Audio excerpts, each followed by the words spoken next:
This news program is proudly brought to you by Smart Start Breakfast Biscuits and Now Biscuits.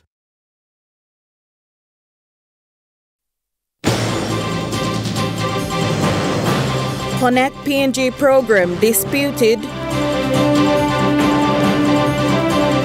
4,500 new cases of cervical cancer every year. And drug trafficking outburst in rural PNG.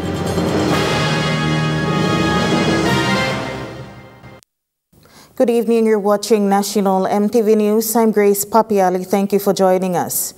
With the aim to achieve complete road connectivity and accessibility by 2040, the much talked about Connect PNG program holds more benefits. In addition, economic boost for livelihood and access to basic service delivery. The government must be serious and carry out work accordingly to tap into this potential. This was stressed by the Secretary for Department of Works and Highways, David Were.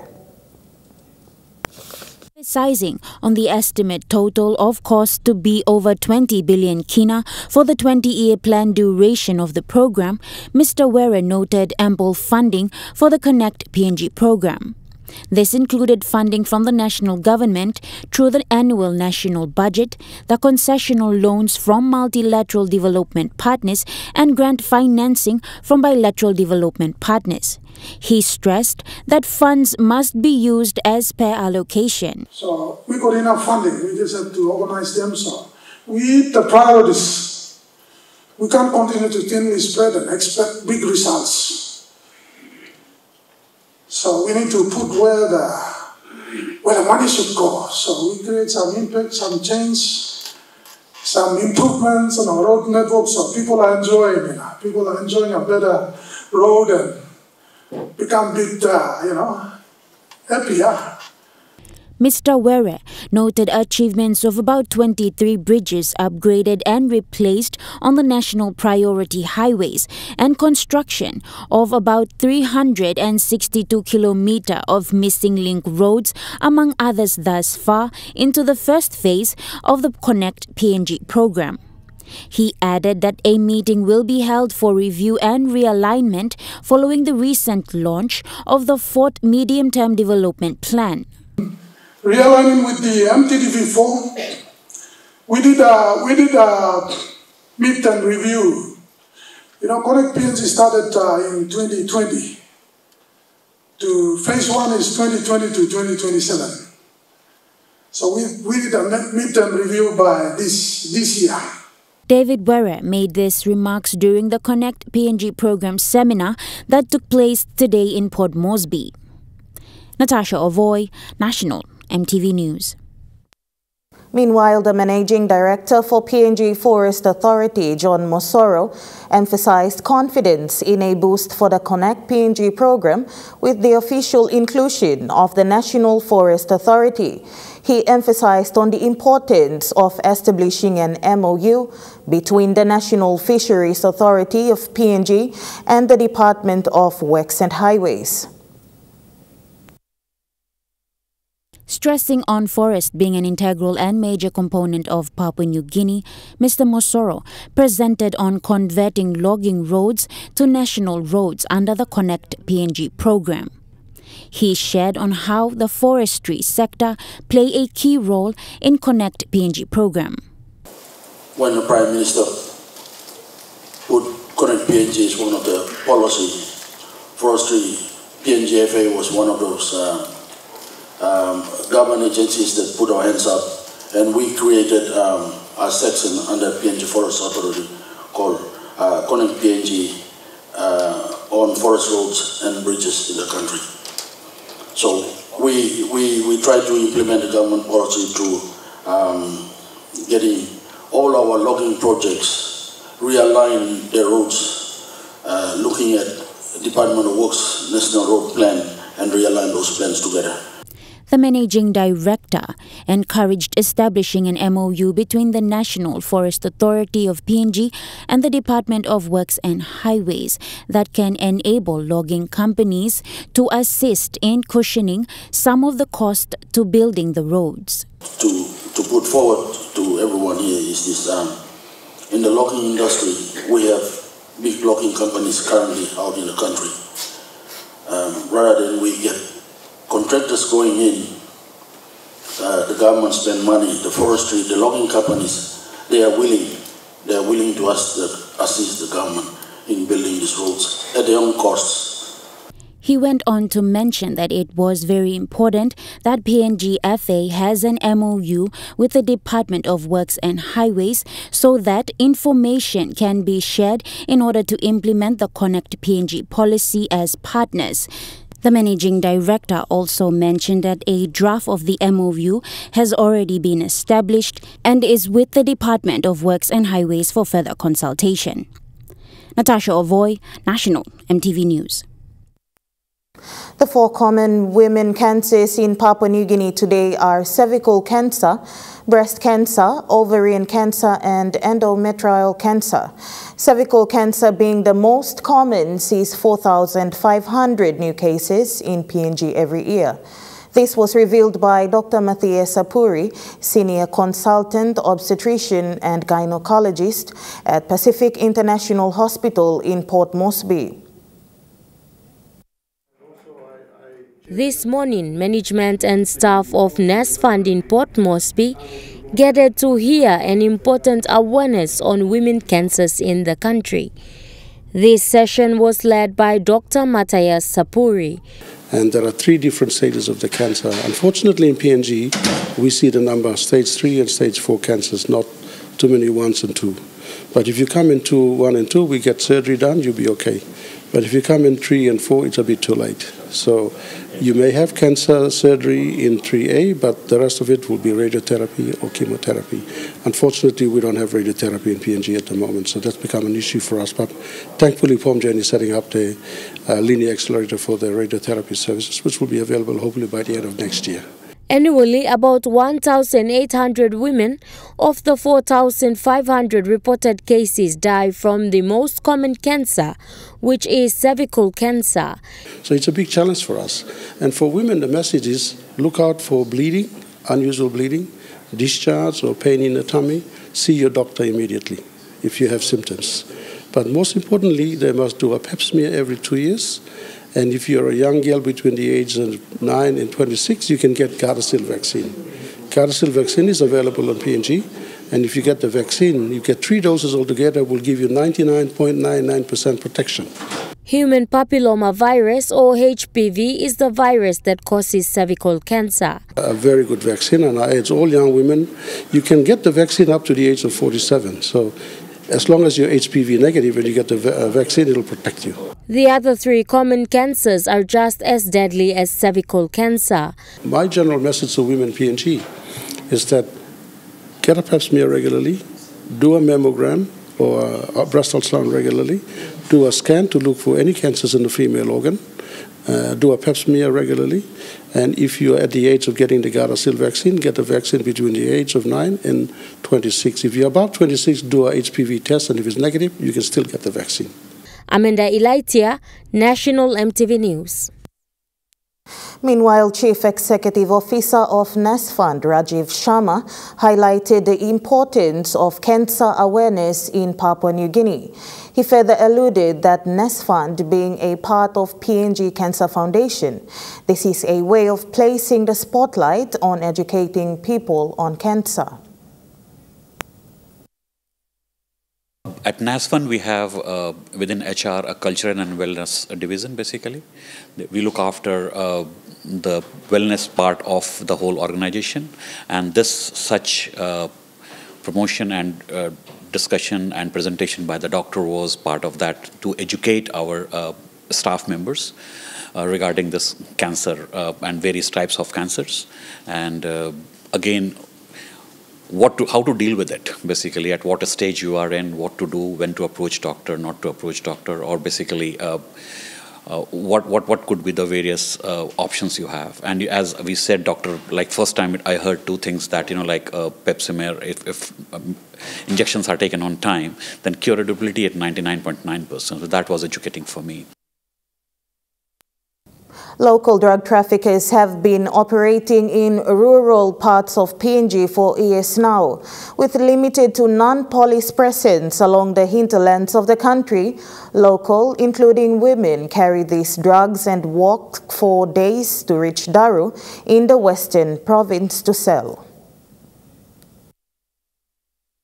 Papua New Guinea, with its densely mountainous areas and remote villages and scarcely populated rural areas, drug traffickers have taken advantage of these and are continuously transporting illegal drugs like marijuana to profitable markets in NCD, Gulf and Daru in the Western Province for huge cash.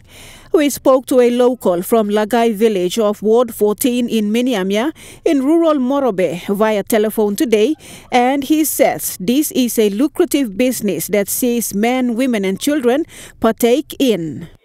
Like previously, we used to have less numbers, maybe less than 10 or 15, but now the numbers increased almost. In a single month or week, the numbers just increased to 30 to 60 people moving. A mixture of people moving, including women, and even their children also. They are also carrying some children with them. I don't know their children or they're hijacking these kids. So we've spotted that event here in my village. According to Mr. Abraham, these drug traffickers can begin their long journey by foot from Marawaka in the Eastern Highlands province and other parts of the highlands with their bags of marijuana and walk for days, even weeks, to reach their final destination. They were like totaling up to some 30 plus people, including two ladies. They were carrying huge bags in cartons and they were walking down. And what some villagers, when they asked, they said, oh, there's a lucrative market. It's not for petty drug dealers. They have established markets overseas. And main destination is Daru. Mr. Abraham tells us the only rural police station is situated in the district headquarters in Miniamia. However, law enforcers there are not well equipped to effectively maintain police presence throughout. For now, men, women and children in our rural communities continue to partake in this illegal business as they say it provides for them money for their basic necessities. But for how long will this drug trade continue is a question that needs immediate answers. Lindy Suharupa, National EMTV News. Police in Western Province are calling on youths to refrain from smuggling drugs that is affecting their own lives and increase in social law and order problems faced in the province. Provincial Police Commander for North Fly Command, Chief Inspector Anga Afeke, says high school consumption, selling of marijuana and drug trafficking have increased, resulting in several drug-related deaths in the North Fly district. Inspector Afeke made this remark following the arrest of 3 men from Tari, Hela Province, involved in smuggling marijuana into the province this week. My appeal to the receiving end, the young generation, stop from alcohol, drug issues and discourage them from continue drug abuse. Only then the suppliers can stop from supplying. And also on the other side, we have to raise up security at the border in order to stop these people from the other side of the province coming into the province with the drug bags. National EMTV News continues after the break with more stories. Stay with us.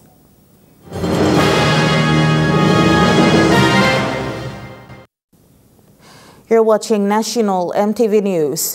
One big challenge faced by village court magistrates is the delay of receiving their allowances, and a lot of magistrates in the village have passed on without being paid. The coordinator for Justice Service Center in Yalibupangia District in Southern Highlands Province, Robert Novumbu, made a statement during the Provincial Liaison Office's workshop in Port Moresby. Village court began operating in Papua New Guinea in 1975. However, Mr. Novumbu clarified that most of the village court magistrates have not received their allowances thus far. The major challenges are especially the allowances for our village court magistrates, especially those that have been working for many years, straight after independence. Many of them have died without being paid, and that's one challenge. He also says number of village courts have been decreased since 2014, and the provincial government is responsible to pay the village court magistrates. Also, there are many who have been working with the provincial government at that time when the functions were transferred to the provincial government. And then they cut down on the number of village courts, like 6 per village court in 2014. And then we had only 11 officials, whilst in the previous years they had over 18, 20. And then when those were dropped, they were not paid, and there were a lot of complaints about why they were not paid.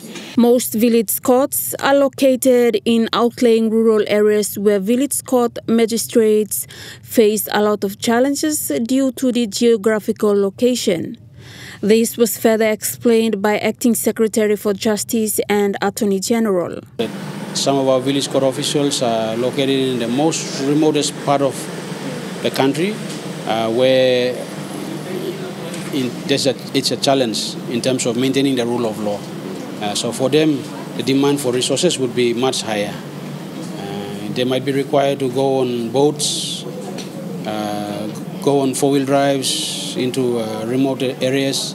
Yes. So it varies from, let's say, district to district or LLG to LLG. Village courts have played a vital role in the justice system of PNG, providing access to justice for a significant portion of the population. MTV News understands the Department of Justice and Attorney General is currently working on updated pay system for the village court magistrate that will be announced soon. Esther Gane, National MTV News. With a significant agreement signed today, the country will now be able to domesticate fish, and that is a boost in the fishing industry to upskill major revenue into the country's economy. This was made possible by a memorandum of understanding signed with RD Corporation for a possible joint venture fishing company in Madang Province today at the Hilton Hotel in Port Moresby. All right. Over the years, the Papua New Guinea government have not set up joint venture companies with the fishing industry. Up to 80% of fish are exported to international markets. The state negotiating team have met with RD Corporation and commenced negotiation this morning. We just want to thank the MOU is to initially fish and process all the catch in a cannery within the Pacific Marine Industrial Zone in Madang Province. The signing of the MOU was witnessed by Prime Minister James Marape, Minister for State Enterprises William Duma, and Minister for Fisheries and Marine Resources Jelta Wong. For us to go into a partnership that should now see Papua New Guinea shift beyond just being a regulator into actually holding business interest in the fishing industry. RD Fishing Group Board of Directors President Ronel Rivera gave his statement on RD's part in the agreement. We'll teach the people of Papua New Guinea everything there is to know about the tuna industry. That's our commitment. From the fishing to canning to exports and branding, including skills and technology transfers. Our wish, RD Tuna, one of these days, maybe in the next few years, we want Papua New Guineans to man fishing boats, to catch tuna, to process tuna, to export in Papua New Guinea.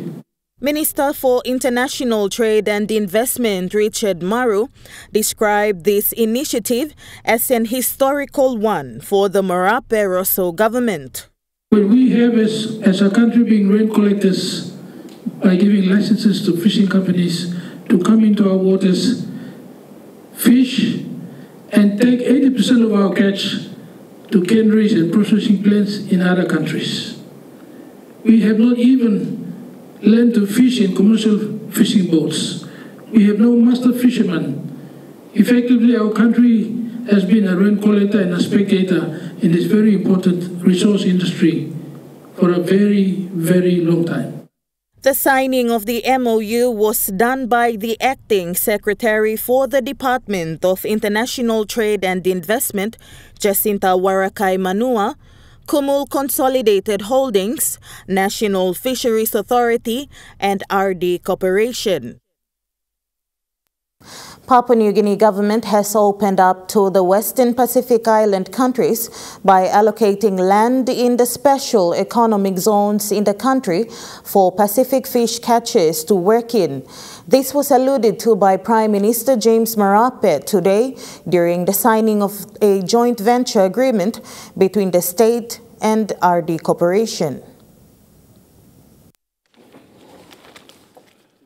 Prime Minister James Marape has announced the partnership plan that is underway in the country's fishing industry.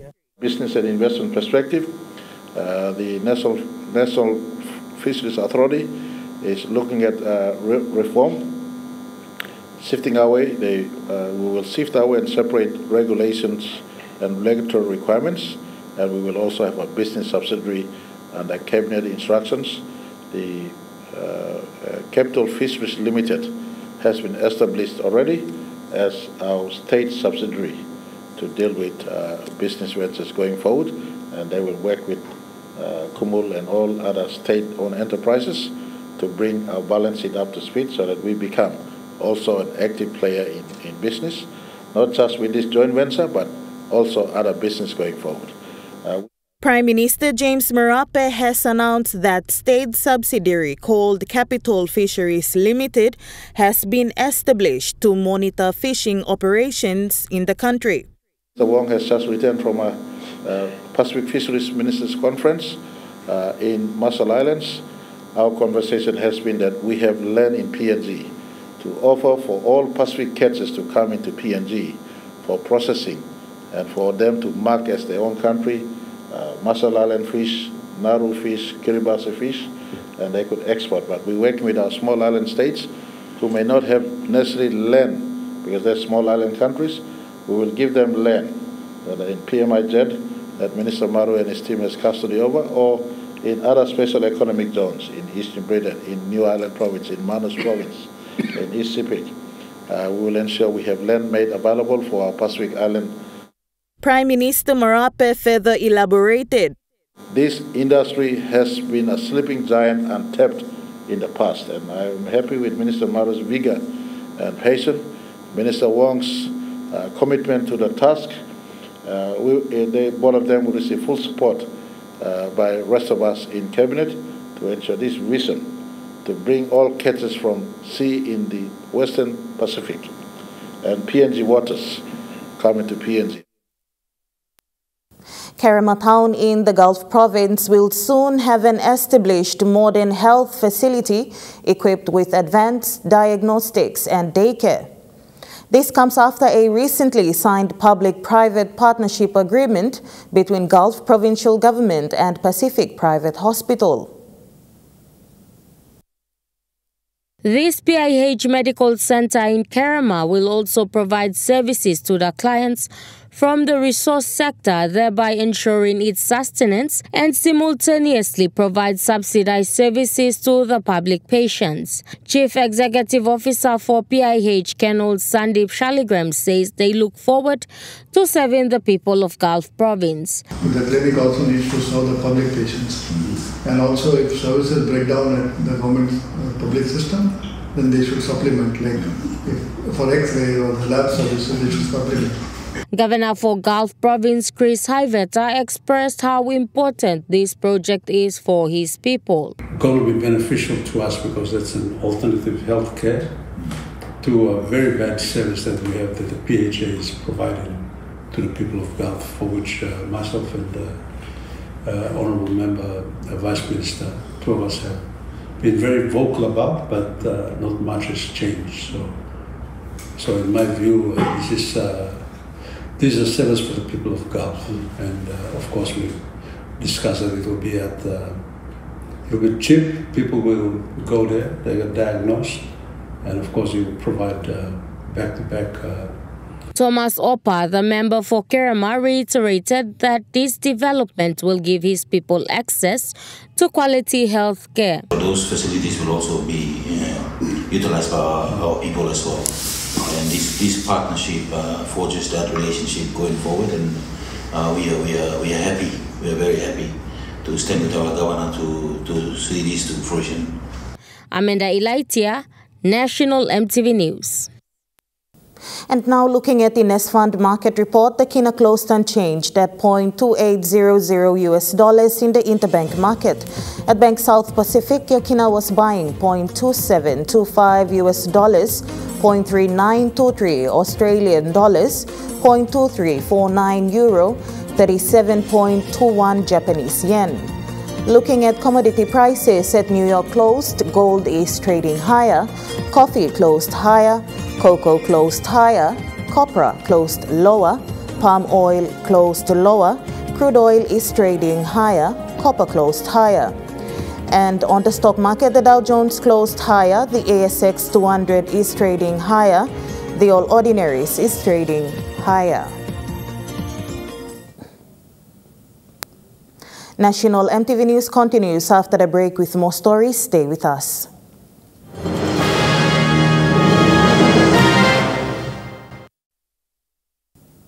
You're watching National EMTV News. Governor for Central Province, Rufina Pita, has called on all Central Chamber of Commerce and Industry members to unite with the provincial, national and local level government, together with churches and non-government organizations, to work in partnership for a positive change in the province moving forward. This was said today during the meet and greet event for Central Chamber of Commerce and Industry at Hilton Hotel in Port Moresby. Central Province has a total population of 500,000 with a 2.9 million hectares of forest for carbon trade or current logging operations converting to downstream processing of timber by 2025, besides gas and oil projects. Yet some rural parts lack basic services like schools and health services. Therefore, Governor Rufina Pita says primary schools and aid posts should be their first priority. Of whom you can visibly see that the enabling environment of roads and bridges and the basics have deteriorated to the point that you've lost a lot of those things, even aid posts in schools. In majority of the places that are more remote, it's such a challenge. Where did we go wrong and why? We cannot talk about big things when we cannot do the basic things. An aid post, a primary school where it gives a child an opportunity for a better future. She challenged everyone in the event for a collaborative effort as the future of Central Province is in their hands with the help of God.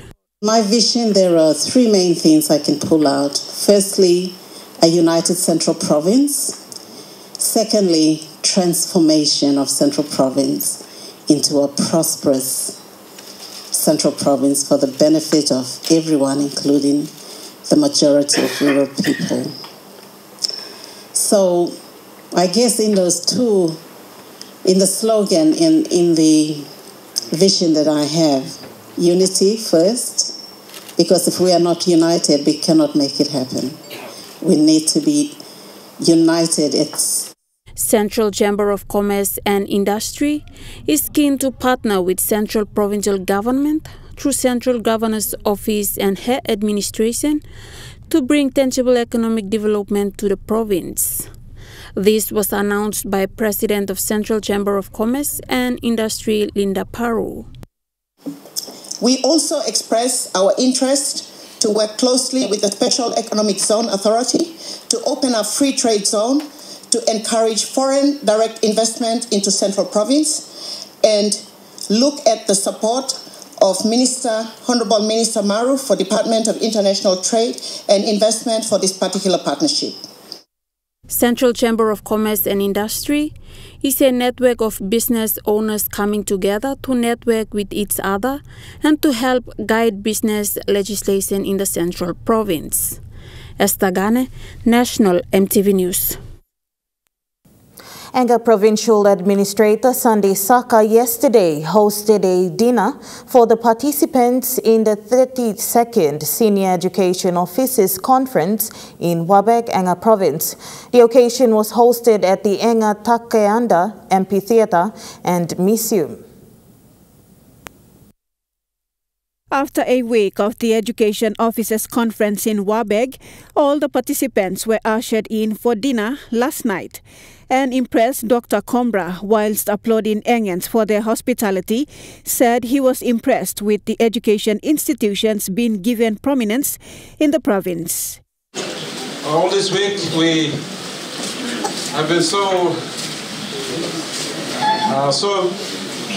amazed with what we have been given, what you have shown us, what you have done for us. There's no word that we can use to describe what you have done for us.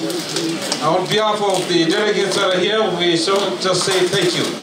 The event yesterday night saw students from various schools in the province performing items for the guests. The amphitheatre was packed as one of PNG's local music artists, Augustine Emil, entertained the guests with a few songs before winding down the night's event. The 32nd Senior Education Officers Conference officially ended today. There have been a good number of resolutions passed during the conference, which would see improvements in providing quality education and highly trained teaching staff going forward. Lindy Suharupa, National EMTV News. And now moving to overseas news now, and Australia Foreign Minister Penny Wong has told her Chinese counterpart Australia expects more action from Beijing to lift its trade restrictions. This is the fourth time that Penny Wong and Wang Yi have met in the past 12 months.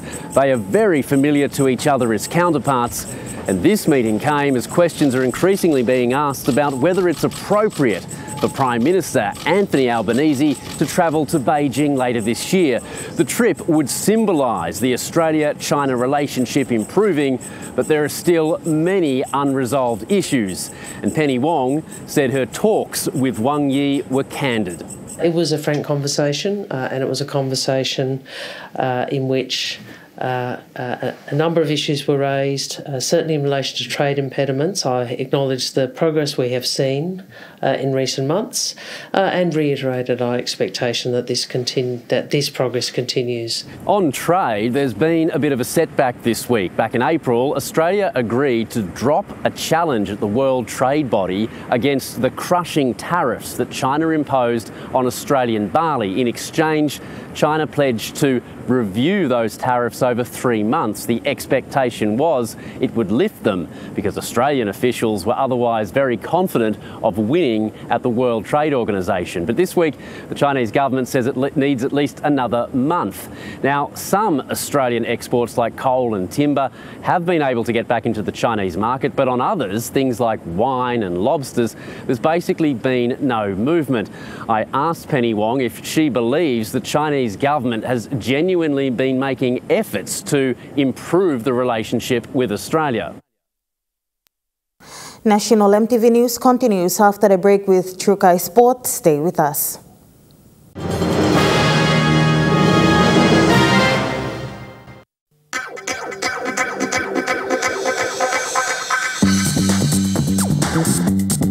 Trukai Sports.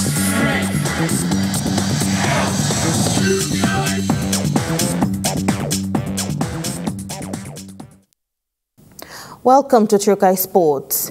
And the SPPNG hunters for the first time were given a rare opportunity by their gold sponsor, the Newcrest Mine, to visit the Lihir Island and the mine site, where the hunters also had the opportunity to meet the locals and staff of Newcrest.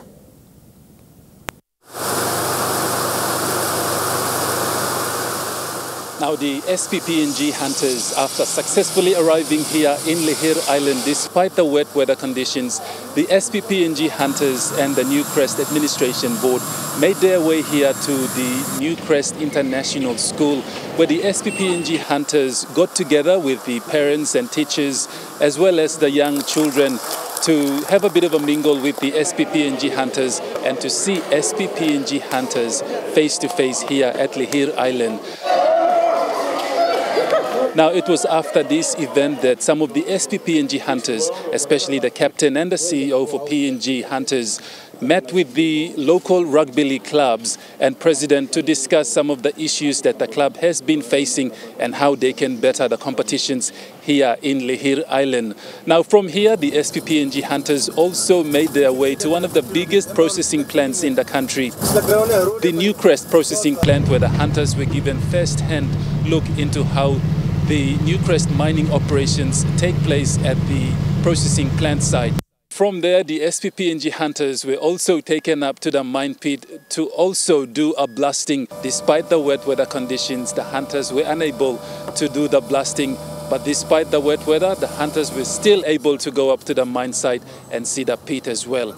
Now, after the mine site visit and the processing plant visit as well, the SPPNG hunters in the evening had the opportunity to also meet with the Newcrest management as well as the Newcrest staff for photo shoots and bit of discussions with the team while they were here in Lihir Island. Newcrest is a proud sponsor of the hunters. We began our support for the PNG hunters in 2022 when COVID came to an end and the hunters were returning to Port Moresby. So we helped to support the team to come home to PNG. And after that successful partnership, we agreed to come on board as a gold sponsor of the hunters. So in season 2023, we've been working closely with the hunters to support them in their first full-time season back in Papua New Guinea. That puts us in one of the higher ranks of sponsorship for the Newcrest hunters. And certainly we'll be looking to continue the partnership because it's been really highly successful for the company. And, you know, coming up here, seeing what Newcrest does, seeing the diverse range of employment opportunities at Newcrest, you know, hopefully one of the boys, you know, took something out of it and could see themselves working in the mining industry. Now, the SPPNG hunters left Lihir Island successfully after their meet and greet with the students, staff and management of Newcrest, bound for Port Moresby. Godwin Eki, Trukai Sports, Lihir. The EPG Milk's rugby team has secured 13 straight wins in the PNG NRL Rugby League competition so far, beating Hagen Eagles 34 points to 18 at Ipos Oval in Wabeg last Sunday. The EPG Milk's coach, Billy Gao, says his boys have been performing well so far, but it is not over yet as they have 3 more matches to play. Gao thanked the supporters and sponsors for their motivation towards the boys.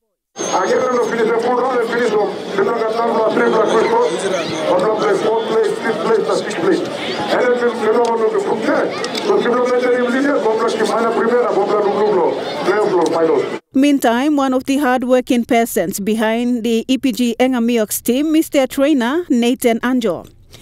He said despite winning 13 games in a row, their aim was not yet achieved.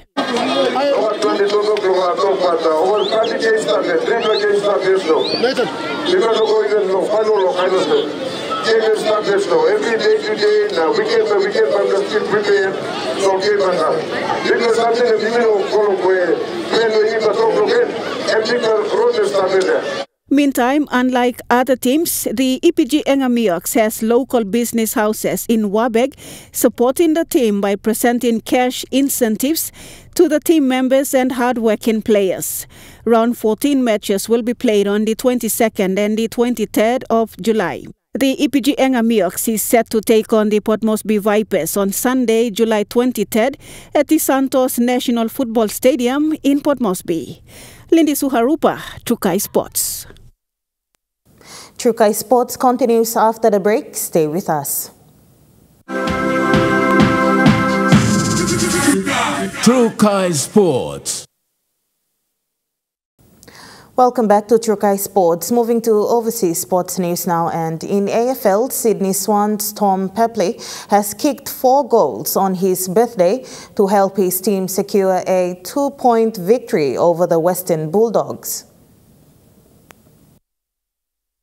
Both teams had chances to snatch the victory in the dying stages, but it was, just watch this. Yeah, there we go. There was the Swans that hung on for the 11-12, 78 to 11-10, 76-point win last night. So they've got some slim finals hopes, and the Dogs had a chance to get themselves up towards the top 4, but they weren't able to do it. Papley ended up finishing with 4 majors on his birthday. He was the most prolific forward on the night, but it was that goal at the 22-minute mark that secured the win. It was also John Longmire's 300th game at the helm of the Swans side. Errol Goulden was brilliant. He had 30 disposals, continuing his breakout season, while Ollie Florent on the wing and coming off halfback was also great, 23 disposals and 2 goals.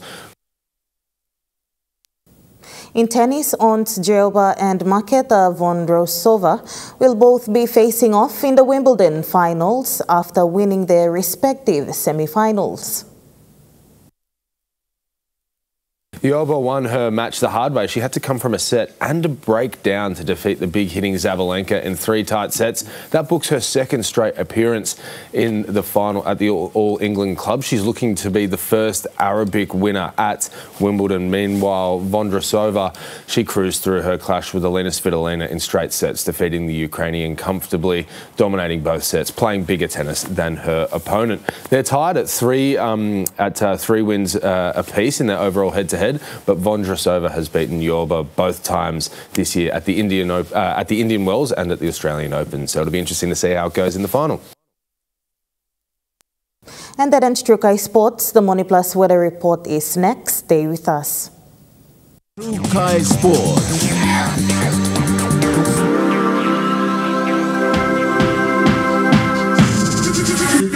Trukai Sports.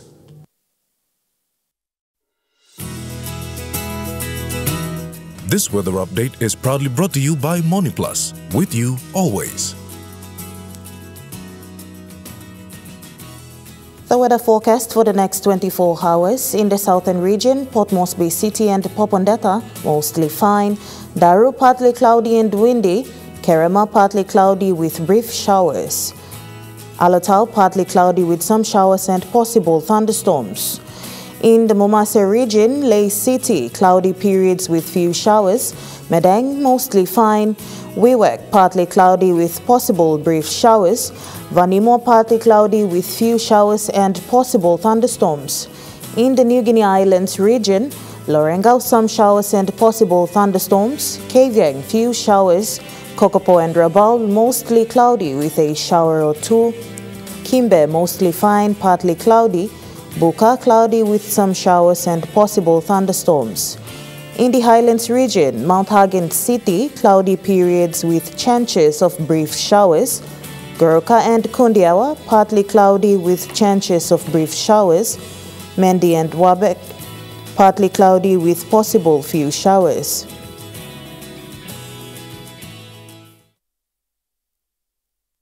The weather update was proudly brought to you by MoneyPlus, with you always.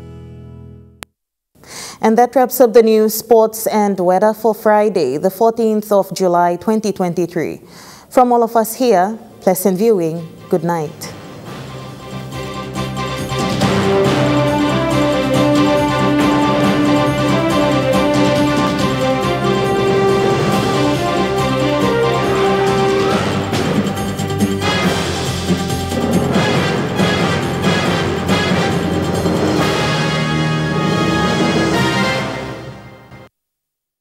This news program was proudly brought to you by Smart Start Breakfast Biscuits and Gold Nuggets.